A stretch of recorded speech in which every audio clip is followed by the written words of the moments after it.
Salve galera, tudo bem? Boa tarde. Hoje é um domingão, domingueira, mas tô aqui na correção dos TCCs de vocês, na verdade na colaboração, né? Tô fazendo algumas considerações aí, tô devolvendo para quem já me encaminhou um trechinho. Primeiro, um ótimo domingo a todos aí e eu até mandei num textinho anterior falando que vão assistindo na medida que for possível aí para vocês. Que como eu já estou fazendo, então até ia marcar uma reunião coletiva, né, com todos juntos, mas optei por fazer o vídeo. Eu acredito que vai ser breve aqui. O que eu quero passar para vocês são orientações mesmo referente à questão da finalização aí, porque gerou dúvidas em muitos e questionamentos, né? Então a gente tem até o dia 25 de junho, tá? Com relação ao término aí. A nossa componente, as nossas 100 horas, né? Ela encerra no dia 25 de junho. Ou seja, o que eu quero dizer é que no dia 25 de junho a gente já tem que estar com todo o processo finalizado. Ou seja, tanto a conclusão dos trabalhos, correção e tudo, enfim, quanto as apresentações. Então, como a gente tem uma banca avaliadora para tá avaliando o trabalho de vocês, fazendo as considerações e também acompanhando as apresentações, então a gente vai ter um período aí, um espaço de tempo para que esses professores possam ter acesso ao trabalho pronto, né, de vocês, para avaliação deles, e aí depois poderem acompanhar as apresentações. Então o que eu fiz? Nesse cronograma que eu já encaminhei no grupo de WhatsApp aí de vocês, tem até o dia 11/6, a nossa última reunião, que se eu não me engano, com o Mário. E aí eu pedi para vocês o seguinte: não se engessarem a isso, foi o que eu quis dizer, em outras palavras, né? Para que a gente consiga finalizar até o dia 10. Né? Então, muitos grupos, até o dia 10 de junho. Então, muitos grupos já me encaminharam trabalhos com alguma parte pronta e eu já, inclusive, devolvi com as minhas considerações. Se eu não me engano, está faltando da Silvane e da Tatiane, que já está em processo também. Então, pessoal, o que eu quero deixar aqui também, aproveitando esse momento, é que a gente tem algumas circunstâncias e regras obrigatórias. Como a gente já vem discutindo desde da nossa componente de metodologia da pesquisa científica, a gente tem normas da ABNT a serem seguidas, formatações. Eu sei que os trabalhos não estão prontos ainda, com exceção de um grupo que já finalizou. Eu até deixo meus parabéns aqui pela finalização. Inclusive um ótimo trabalho. Enfim, então, dentro desse raciocínio, as formatações elas devem seguir a ordem da ABNT. Então, espaçamento, parágrafo, centralização da página. Então, são coisas que a gente já pode dar encaminhamento para o nosso trabalho de conclusão de curso da maneira que está sendo conduzida, para que fique mais fácil também até o meu acesso ao trabalho de vocês, para eu conseguir dar as melhores direções e também as minhas orientações. Então, tentem caprichar nessa questão.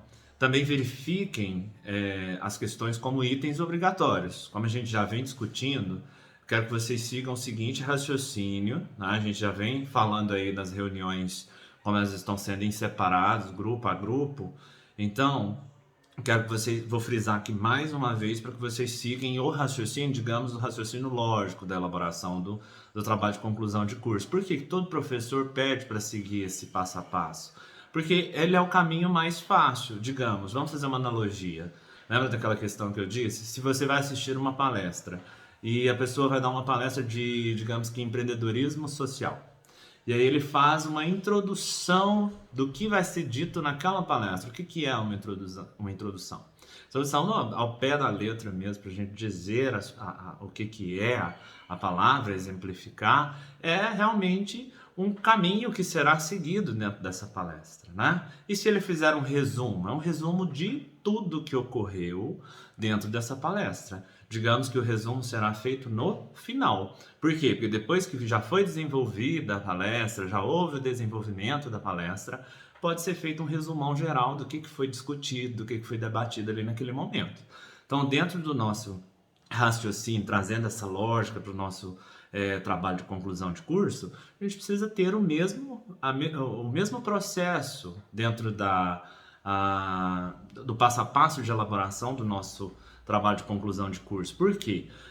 Porque, como eu disse para vocês, além das questões de formatação, que são obrigatórias e devem ser seguidas à risca, conforme normas da Associação Brasileira de Normas Técnicas, a gente tem as questões relacionadas aos itens obrigatórios que devem estar contidos dentro dos diferentes tópicos. Então, se eu começar pelo resumo, digamos, se eu começar a passar as indicações de como deve ser feito o resumo e os itens que são obrigatórios dentro dele. Mas, assim, vou colocar uma vírgula aqui novamente e vou acentuar mais uma vez, pontuar mais uma vez que a gente vai seguir o seguinte processo, principalmente nessa fase de elaboração que a maioria dos grupos estão no desenvolvimento.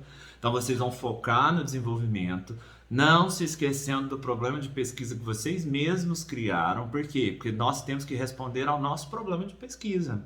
Então, o nosso trabalho ele tem que ter coerência com aquele problema de pesquisa que nós mesmos levantamos. E, associado a isso, o atendimento aos nossos objetivos geral e específicos do trabalho de conclusão de curso, do trabalho científico. Vocês estão com um modelo bem bacana, bem tranquilo. Então, eu quero que vocês se atentem. Por quê? Porque às vezes eu recebo um trabalho com 25 páginas e nós temos uma limitação, né? Como a nossa pesquisa é uma pesquisa de caráter qualitativo e de revisão bibliográfica, nós temos aí até 16 páginas, né? É o máximo permitido. Então, vocês precisam se atentar a isso, né? Por quê? Porque se vocês me mandarem para correção, para possíveis ajudas, um trabalho com 25 páginas, só daí vocês precisam retirar bastante coisa, né? Só de pensar. E às vezes ele nem está concluído ainda, nem tem o resumo na forma final, nem tem a introdução na forma final. Então, vocês vão desenvolver, né? Vai dar até uma redundância, mas vocês vão desenvolver aí o referencial teórico ou o desenvolvimento, como preferirem chamar, nos tópicos. Depois do desenvolvimento, vocês vão para as considerações finais ou conclusão, pode usar uma ou outra nomenclatura, né? As considerações finais, a gente também tem regras específicas. Uma que eu me lembro aqui de cabeça é que nós não temos citações de autores dentro das nossas conclusões, né? Porque é um momento dos autores, vocês, no caso, exporem as suas ideias, aquilo que foi apanhado dentro da pesquisa, aquilo que está respondendo a esse problema de pesquisa. É um momento mesmo de finalização, uma ampla visão do que foi desenvolvido dentro desse processo de pesquisa de vocês. Dentre essas outras questões, a gente vai falar detalhado aqui agora, dentro desses principais tópicos. Então vocês vão estar focando no desenvolvimento, depois vocês vão partir para a conclusão ou considerações finais, e aí lembrem-se da analogia com a palestra. Aí vocês vão partir para a introdução, que temos os itens obrigatórios que dependem desses resultados e também do desenvolvimento do trabalho, e por fim vocês irão fazer o resumo, né? O resumo, o que é o resumo? É a ampla visão, é uma visão geral de todo o trabalho. Então, se a gente pensar, por exemplo, que dentro do resumo a gente tem que colocar metodologia e temos que colocar uma parte de conclusão, um trechinho da nossa conclusão ali, das nossas ideias finais, das considerações finais, então significa que o resumo realmente é o último item a que se deve ter o foco e a preocupação. Aí, digamos que nesse momento vocês ainda estão no desenvolvimento e já fizeram uma parte de resumo, uma parte de introdução. Então, beleza, não precisa ignorar o que já desenvolveram, mas o que eu quero dizer é que não significa que está pronto. Você só tem condições de concluir introdução e resumo do seu trabalho científico a partir do momento que você tem o desenvolvimento ou referencial teórico e as conclusões ou considerações finais terminadas, finalizadas. Por quê? Porque você depende de alguns itens dentro desses dois tópicos para que você consiga concluir a sua introdução e, consequentemente, o seu resumo. Então, o que eu quero dizer? Que dentro do resumo, né? Por exemplo, a gente deve ter um texto, falando um pouco de ABNT, a gente deve ter um texto digitado, fonte tamanho 10, espaçamento simples, vocês precisam se atentar a isso, sem parágrafo, e este texto deve conter o quê? Ó, o objetivo do trabalho, a metodologia e também a conclusão do mesmo. Então não precisa da conclusão para eu poder colocar no meu resumo? Então não tem como eu finalizar resumo sem conclusão. Tá amarrado, já tá atrelado uma coisa na outra, né? Então, pessoal, o que eu quero dizer para vocês? Fiquem atentos a essas questões, porque esses itens obrigatórios devem estar contidos. Se vocês me mandarem algum trabalho para revisão e eu já não constatar alguns desses itens dentro de alguns tópicos, automaticamente eu já vou realizar a devolutiva e aí a gente já vai entrar naquela questão. Vamos ter retrabalho, tanto para mim quanto para vocês. E aí a ideia desse nosso bate-papo aqui, digamos assim, desse nosso contato, é de que a gente seja, digamos que de primeira, né? De primeira vez aí, a gente já seja o mais assertivo possível, né? E aí, se a gente partir aí, por exemplo, a palavra-chave, que algumas pessoas estão com um pouco de dúvidas também, a gente tem que a fonte é tamanho 12, as palavras-chave são palavras que demonstram do que se trata o trabalho, então elas precisam ser associadas ao tema que você está trabalhando, e ela tem que ser, é uma regra também, elas precisam ser no mínimo 3 palavras e no máximo 5 palavras. E devem vir logo após o resumo e o texto é justificado. Então vocês têm o exemplo, vocês têm o modelo que eu encaminhei, já mandei até com o logo da nossa instituição, do Cotec, já mandei bem facilitado, tá formatado, tá dentro das normas da BNT. Então, pessoal, não tem como justificar que foi utilizado outro modelo, até porque não será aceito por mim. Tá bom? Então, vamos focar nesse modelo que vocês têm. Nosso modelo de trabalho científico é esse modelo padrão, tá? Por exemplo, sem críticas aqui, mas eu recebi alguns com sumário. Nós não temos o sumário, né? Então, a gente vai retirar essa parte do sumário. E outra coisa, vamos ficar atentos porque nós não temos o tópico de metodologia. Como nós estamos trabalhando uma pesquisa qualitativa, a metodologia será inserida dentro do resumo, o método de pesquisa dentro da introdução também, mas nós não teremos um tópico para a metodologia. Então reparem lá no modelo que eu encaminhei para vocês, um trabalho pronto, até de minha autoria, tá lá para vocês verificarem. Então o meu tema é diferente do trabalho de vocês, é um tanto diferente, porém a estruturação geral do trabalho dá para vocês tirarem uma ideia. Então, o que eu aconselho mais uma vez, o que a gente já tem vindo discutindo, debatendo, falando aí no decorrer do tempo, é que vocês sempre recorram a essa estrutura do trabalho, do modelo que vocês têm, do exemplo que vocês têm, e também recorram à apostila de metodologia da pesquisa científica, porque lá tem informações valiosíssimas, né? A gente tem até um exemplo de artigo onde tem uma seta apontando para todos os itens, todos os tópicos, e lá fala sobre as formatações da Associação Brasileira das Normas Técnicas, a ABNT, e também temos todos os itens obrigatórios que devem estar contidos dentro de cada tópico. Então, por exemplo, na introdução a gente precisa ter o quê? Uma visão global do trabalho, deve ter no mínimo 2 citações, ou seja, de autores, apresentar o tema do trabalho, do que se trata, né? De que se trata esse tema, por que falar sobre esse tema. Então você deve estruturar essa questão do que se trata o tema dentro da introdução, além de apresentar os objetivos geral e objetivos específicos. Percebi que está tendo algumas dúvidas com relação a isso também. Você deve colocar de maneira bem categórica esse parágrafo onde você utilizar para colocar os seus objetivos geral e específicos, você vai colocar dessa seguinte forma mesmo.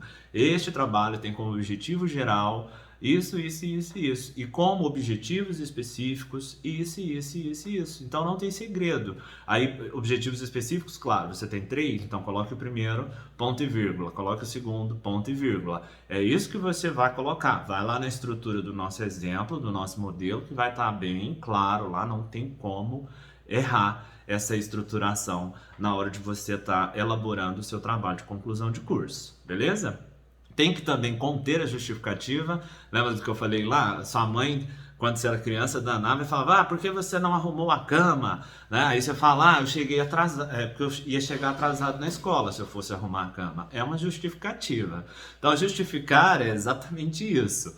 Você vai estar respondendo, justificando por quê, né? O porquê de ser relevante tratar esse determinado assunto. Por exemplo, vou falar sobre a logística reversa e a responsabilidade social ao mesmo tempo, fazendo uma associação. E por que se justifica falar sobre isso? Então, lembre-se da justificativa do puxão de orelha que a mãe dava na gente aí quando a gente era criança.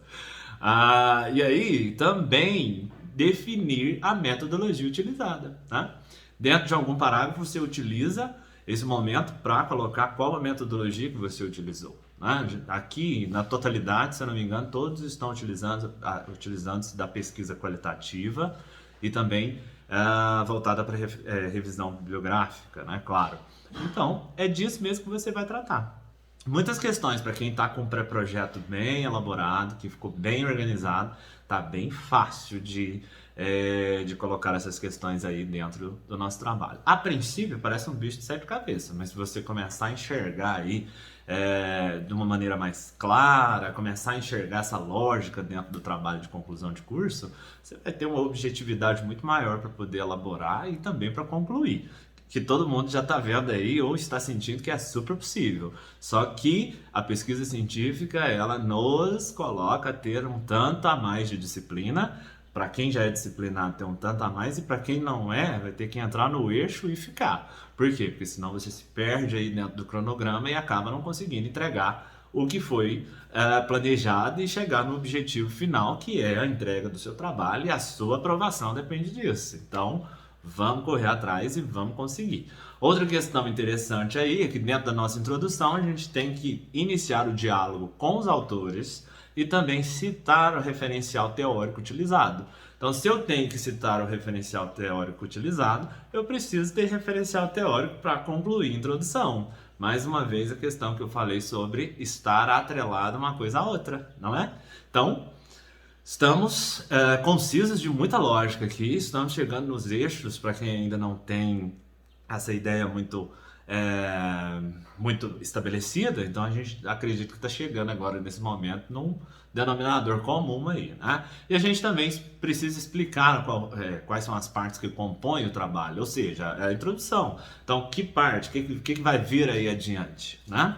Então, você pode aproveitar de muitos momentos dentro da introdução para colocar para o seu leitor aí do que se trata esse trabalho, o que vai ser desenvolvido aí dentro desse trabalho de conclusão de curso. Ou seja, dizer como o texto irá se desenvolver logo após a introdução, né? Que essa é a ideia principal. E aí, dentro do próprio desenvolvimento, conhecido também, ou mais usualmente, como referencial teórico, é a parte mais importante do seu artigo, né? Eu costumo dizer que é a vida do artigo. É ali que você vai conseguir mesmo expor as suas ideias, trazer os autores para, digamos que, gesticular essas ideias iniciais que você trouxe. Eles que vão dar essa confirmação, eles é que vão colocar para você aí, diante do seu leitor, a lógica dessa grande importância de falar sobre esse tema, de discutir sobre esse tema. Então é importante que você valorize, traga autores cada vez mais conceituados. E também, já para a gente falar um pouco sobre as citações, que você observe, né, a questão de colocar citações aí mais indiretas. As citações indiretas, elas acabam por valorizar, enriquecer o seu trabalho. Por quê? Porque é parafrasear aquelas ideias dos autores que vocês estão pesquisando com a assimilação das suas ideias. Então, o ideal é que você use e abuse mesmo das citações indiretas. Mas tem hora que eu costumo dizer o seguinte, né? Nas minhas elaborações de TCC, tem hora que você acha um texto na íntegra tão bacana que você não quer mudar uma vírgula. Então, traz essa citação direta, principalmente quando é informações de órgãos como IBGE, algum outro, o CONAMA, que seja o IBAMA. Então, você precisa trazer, ou que seja alguma empresa transportadora, né, para trazer aqui para o nosso contexto de logística. Então, você tem esses dados, tem até uma forma de gráfico com essas ideias ali, para você colocar como citação. Aí você vai trazer isso na íntegra, mas a gente precisa prestar atenção em alguns detalhes, né? Na minha citação indireta, vou começar pela indireta. aliás. Eu não tenho números de linhas, mas a gente tem que ter o cuidado para que ela não fique muito extensa, né? Para não fique chato também aquele parágrafo enorme, meia página. Então a gente precisa também ter esses cuidados com relação aos parágrafos, a nossa citação indireta. Mas na nossa regra, né, a gente vai, por exemplo, você vai usar Chia Venato. Então é segundo Chia Venato, entre parênteses a gente vai ter o ano da publicação, digamos que seja 2013. Então segundo Chia Venato, entre parênteses 2013, afirma que o transporte, a distribuição de produtos, enfim, lá. E aí você vai seguir com a nossa citação indireta. Se for uma citação direta, a gente precisa ter o seguinte raciocínio. Além do ano, além do nome do autor, vamos lá, né? O sobrenome do autor, porque eu vi alguns usando o primeiro nome do autor, e a gente precisa ter essa ideia bem clara, né? Se é Idelberto Chia Venato, a gente vai utilizar Chia Venato. Na citação direta, se ela tem até 3 linhas, porque lembra que eu falei dos Ctrl+C, Ctrl+V? A citação direta é realmente o copia e cola para o nosso trabalho científico. Mas é plágio, professor? Não, desde que você coloque a fonte que foi retirada, né? E a referência bibliográfica de onde foi retirada. Enfim, você trouxe para o texto, se são 3 linhas, você vai colocar como texto corrido. A diferença é que a gente precisa, além do ano de publicação, a gente precisa colocar a paginação. Então você vai colocar o Pzinho lá, 2013, né? P, pontinho, página 13. Então, Chia Venato, 2013, página 13, né? E a citação direta de 3 linhas no texto corrido com a mesma formatação, espaçamento e tamanho da fonte 12. Quando eu caio para uma citação direta acima de 3 linhas, eu preciso ter a ideia de que eu vou ter que fazer o recuo na página, né? Seguindo a orientação das normas da ABNT. Lembrando também que a gente na citação direta tem o uso das aspas, e aí eu vou ter essa questão também do lançamento do sobrenome do autor, o ano e a página, não é? Então, pessoal, fiquem atentos a essas questões das citações, porque eu também ainda estou enxergando algumas dúvidas com relação a isso, a gente tem debatido bastante, mas eu fico sempre com o canal aberto para vocês questionarem, perguntarem possíveis dúvidas, né? A gente tem muitos meios de pesquisas também, temos o apoio da nossa apostila de metodologia da pesquisa científica, então fiquem atentos a essas questões para que a gente consiga acertar o máximo possível aí, não também recair nessa questão de plágio por um possível erro, não colocar a fonte, né? Lembrar sempre dessa questão, trouxe o autor, coloca a fonte lá na referência bibliográfica, nem que for formatar depois, mas não deixa o autor fora, né? A outra questão importante da gente dizer aqui é a conclusão, né? Sobre a conclusão, ela trata-se da síntese final do trabalho. Ela deve estar em quê? Em harmonia com tudo que foi relatado anteriormente. Harmonia, coerência, coesão, conexão. Eu preciso que tenha conexão entre a introdução, porque eu já disse o que vai decorrer no meu trabalho, quais serão os próximos passos do desenvolvimento. O meu desenvolvimento é o que se dará, digamos que a pesquisa, os estudos, para que eu tenha ideias suficientes e dados suficientes para que eu faça a minha conclusão ou considerações finais, e daí eu apresentar essa síntese final do trabalho baseada em tudo isso. Então, tem que ter harmonia com o que foi relatado anteriormente. De repente você traz dados super novos ali, às vezes até relevantes, mas que não tem conexão com aquilo que você já citou anteriormente. Então você precisa ter ali esse jogo de cintura, né? E esse equilíbrio de sempre avaliar e essa autocrítica. Como eu digo, entregue o seu trabalho para outra pessoa ler, para ver se realmente está entendendo ou se ela vai te questionar em algum ponto. Isso vai te dar um feedback para que você consiga trabalhar alguns pontos que está gerando dúvida no leitor e tal. E procure uma pessoa que seja mais indicada a te dar também esse feedback de uma forma mais clara, né? Que entenda realmente um pouco sobre aquilo ali que está sendo colocado, né? Para que não fique um feedback evasivo também e você tome uma direção errada por consequência disso. Outra questão que eu já ressaltei e que vou frisar novamente, não tem citações, não tem apoio de autores. Então, de autores renomados, os autores das conclusões, da conclusão ou considerações finais são vocês. Então, taca-lhe pau e batalhe para que coloque aí os melhores resultados, que coloque realmente aí uma conclusão coesa, coerente e que tenha conexão com tudo que você desenvolveu. Deve apresentar também um raciocínio coerente, como eu já citei. E aí, muito claro, muito simples, né?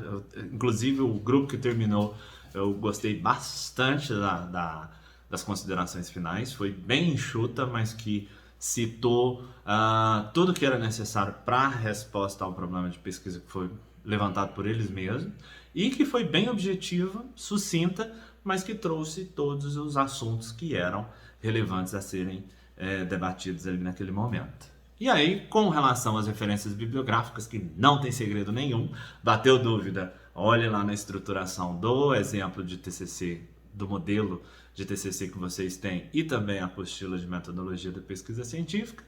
E só para ficar claro, a gente precisa ter os autores em ordem alfabética, os espaçamentos simples, espaçamentos simples, porque às vezes a gente vem colocando ali todo o nosso trabalho em um e-mail, a gente acaba por, vamos falar assim, na empolgação, a gente joga um e-mail também para as referências bibliográficas, e a gente precisa que elas sejam em ou seja, espaçamento simples. Seguir as normas da ABNT, não é?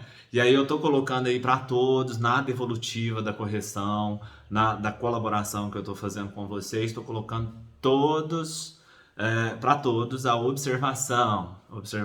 O artigo original, ele pode ter apenas, ou digamos, melhor dizendo, no máximo, 16 folhas. Quando eu falo no máximo, a gente tem o fator limitador, ou seja, 16 páginas é o nosso limite máximo para execução do nosso modelo de TCC. Beleza? Quero mais uma vez frisar, prestem atenção nas citações, tá? Tanto nas indiretas quanto nas citações diretas. Tentem fazer esse raciocínio, essas analogias, que vocês vão colocar as ideias no lugar aí, tá bom? Eu acredito que era razoavelmente isso, porque vocês dizem que eu falo pouco, então eu vou tentar fazer esse vídeo aqui em menos de meia hora, porque a minha ideia era ter feito pelo menos uns 10 minutos, mas estou vendo que já está indo para 30 minutos. E aí, no mais, uma ótima semana para vocês. Vamos seguir o cronograma. Quero que vocês reparem que lá no dia 2 e dia 3 de junho, dia 3 e dia 4, quinta e sexta-feira, nós temos o feriado, né? E aí a gente vai ter esse delayzinho aí. Então aí na outra semana a gente retorna. Então aproveitem esses finais de semana. Sei que muita gente trabalha, tem a correria do dia a dia. Aproveitem o final de semana, aproveitem esse feriado e sigam com o trabalho de vocês para que não fique aí tudo atropelado, que aí depois fica aquela coisa tipo meio amarrada e também que fique corrido e a gente acaba por não entregar um bom trabalho. Beleza? Então, conto com a colaboração de todos aí, estou de olho, tá? E aí, toda semana estou acompanhando o que todo mundo está realizando, estou tentando dar o melhor suporte para vocês. O que eu preciso que vocês entendam é que vocês são grupos separados e que eu estou orientando 9 com trabalho de conclusão de curso. Então, é uma carga, tá? Parece que a gente consegue aí equilibrar se a gente trabalhar em conjunto, beleza? Grande abraço, ótimo domingo e que tenham todos uma semana abençoada aí e que a gente se encontre em breve, se Deus quiser, tá bom? Grande abraço, até mais.